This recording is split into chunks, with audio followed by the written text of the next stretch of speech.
E a arma funcionou. Pô, mas então os americanos têm que estar preparados. A minha O Trump análise... disse ontem, dane-se o petróleo e Isso, tá bom. que suba então vamos ver quem é que é mais macho. Porque assim, se essa é a única coisa que o Irã tem, esse Trump também, ele é um cara de all-in, né? Ele vai pra all-in. Eu não diria isso. Quando veio o tarifaço e os mercados começaram a despencar e os títulos da dívida americana começaram a despencar, não só os mercados financeiros, foi a hora que o Trump saiu. Opa! Tarifaço congelado por 90 dias, vamos negociar com cada país em isolado. Por quê? Scott Bessent, diz os bastidores, Scott Bessent entrou numa sala com o Trump e falou, só saio daqui quando eu fizer ele recuar. Porque o dólar tá correndo risco. Jamie Dimon, CEO do JP Morgan, ligou pro Trump e falou, se você continuar, acabou o dólar. Então, aí o Trump recuou.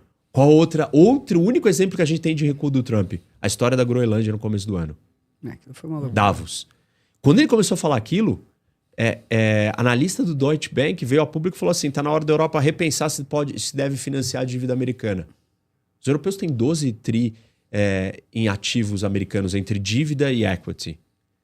E claro, para a Europa falar que não vai poder mais, esse investimento é privado. Você teria que passar uma lei, isso não vai acontecer. Mas só de falar, uns fundozinhos de pensão da Dinamarca, dos escandinavos, já retiraram e falaram assim, vamos diminuir o investimento nos Estados Unidos. Então percebe? E aí o Trump fez o quê nessa hora? Recuou. As duas únicas situações que a gente tem do Trump recuando foi quando apertou no bolso de um jeito maior.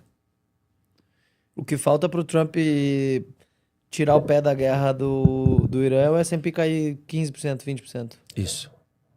Tá perto, então. Isso que eu ia falar, tá perto. Por quê? É que, na verdade, o mercado tá sonhando, né? Porque eu fiz um vídeo dia 10 de fevereiro falando o seguinte. Na guerra, na invasão da Rússia à Ucrânia, o petróleo bateu 140. E foi retirado no mercado 5 milhões de barris. Agora está retirado 20 milhões, 18 milhões. 20 que passa por dia no Estreito, É isso. né? Ou seja, esse cenário do fechamento do Estreito era um cenário catastrófico se ele acontecesse. E as previsões, e olhando para a história, isso daí é barril a 150. Por que não foi a 150 ainda? Porque o mercado está contando que vai ser curta. Não, são alguns dias. Aí o Trump, quando começou, ele falou em 5 semanas, né? 5 semanas, você me diz aí o estrago que isso vai ter. Faltam 3. Mais 3 semanas? Faltam 3. Então, mais 3. Então, tô te perguntando, mais 3 semanas, quanto que isso vai estragar? Aí o petróleo vai chegar em 150, se for mais 3 semanas. Porque vai começar a ter um efeito já direto, já tem um lugar que não tem o abastecimento. Não nos Estados Unidos, mas em outros lugares. Tem vários, né? Vários. Aqui o petróleo já subiu bastante também, tava 60, né? De 60 para 100 é uma alta bem... Mas compara a Rússia invadindo a Ucrânia, menos 5 milhões, e compara agora menos 18 milhões. Tem um comentário aqui de que o Irã teria colocado um campo minado no Estreito. Então, Minas... se ele colocar as minas, aí esse negócio não é um problema que acaba com a guerra em 5 semanas. É um problema que vai perdurar mais, porque os Estados Unidos vai ter que limpar e retirar as minas. E essa operação não é uma operação de 2 dias. É uma operação de semanas, meses, para você limpar todas as minas. O Irã não conseguiu colocar, não minou ainda. Essa é a próxima cartada da escalada desse jogo. De nervos e de resistência. Quem aguenta mais? O Irã só precisa sobreviver e continuar sendo capaz de criar uma ruptura no fluxo de petróleo. Mas o Nicolau pergunta qual que é a tua aposta para o preço do petróleo para 90 dias. Superchat aqui. Tudo depende da duração da guerra. E a duração da guerra depende de quem desiste primeiro.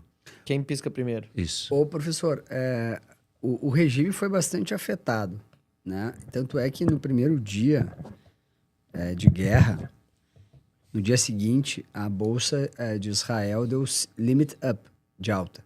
Porque haveria um enfraquecimento do Irã no longo prazo. Isso. Né? Que era um player fortíssimo da região e os caras mataram o líder no primeiro dia, destruíram É os um navios. inimigo maior de Israel. Então, para Israel, a bolsa de Israel tem que explodir mesmo. Sim. A ameaça existencial a Israel é o Irã. Mas tu não acha que se houver um acordo aí e as coisas se normalizarem, o Irã, apesar de ter, estrategicamente ter descoberto essa força de fechar o estreito, nada acontecer, ele sai bem menor do que ele começou.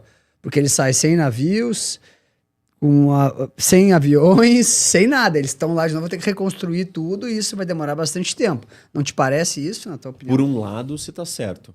Ele sai mais fraco, ele não tem mais marinha, ele não tem mais avião. Mas os aviões iranianos nunca fizeram nada. A marinha iraniana também não é a grande causadora da coisa. A guerra moderna, ela é sobre drones e mísseis. Quanto mais barato e mais você conseguir produzir, para você se defender e criar um escudo, é uma tecnologia carérrima que Israel desenvolveu junto com os Estados Unidos no Iron Dome e o mundo inteiro precisa dessa tecnologia. A Coreia do Sul precisa disso, o Japão, a Taiwan, a Europa, a Ucrânia, todo mundo precisa disso. E só quem produz são os americanos, numa quantidade pequena. Ou os Estados Unidos vão lá, aí o mundo inteiro abraça a Ucrânia e fala, pelo amor de Deus, Ucrânia, qual que é a solução? Mas tu acha que a Ucrânia está aguentando tanto por causa dos drones? Claro. Ela é capaz, ela conseguiu criar meios de lidar. Eu fui pra guerra, eu fui pro front na Ucrânia. Tem um documentário de 3 episódios no meu canal, no YouTube, contando, entrevisto vários soldados brasileiros que estão lutando na guerra e tal. E assim, é uma guerra de drone. E é uma guerra moderna. E a Ucrânia... Morreu 1 milhão de pessoas já, então não é moderno. As pessoas continuam morrendo de Não, milhares. moderna com o ferramental da guerra. Ferramental. Vai continuar morrendo. Guerra é guerra. A não ser a hora que a gente começar a botar robô ali para lutar no lugar de pessoas. Mas aí, a hora que os robôs começarem a invadir as cidades, os robôs vão começar a matar as pessoas. A gente não está muito longe desse cenário. Acho que tá perto. Isso, bem perto. Mas o fato é, se está certo que destruiu essas coisas e são importantes? São. Mas o Irã está vendo que ele não precisa dessas coisas para causar um estrago gigante. Ele precisa de um monte de drone barato. Ele só precisa lançar esses drones não contra Israel, porque contra Israel ele já não tem mais efeito, porque a distância é muito longa. Então o drone sai, ele demora horas viajando, Israel vai detectando no radar e até abate todos os drones até chegarem lá. Os mísseis balísticos que atacam Israel, sim, são um problema. Mas Israel e os Estados Unidos estão destruindo os lançadores. Agora, os mísseis menores que chegam nos países do lado e que chegam no estreito não são tão sofisticados e são mais fáceis de serem lançados. Então, o Irã descobriu 2 grandes armas.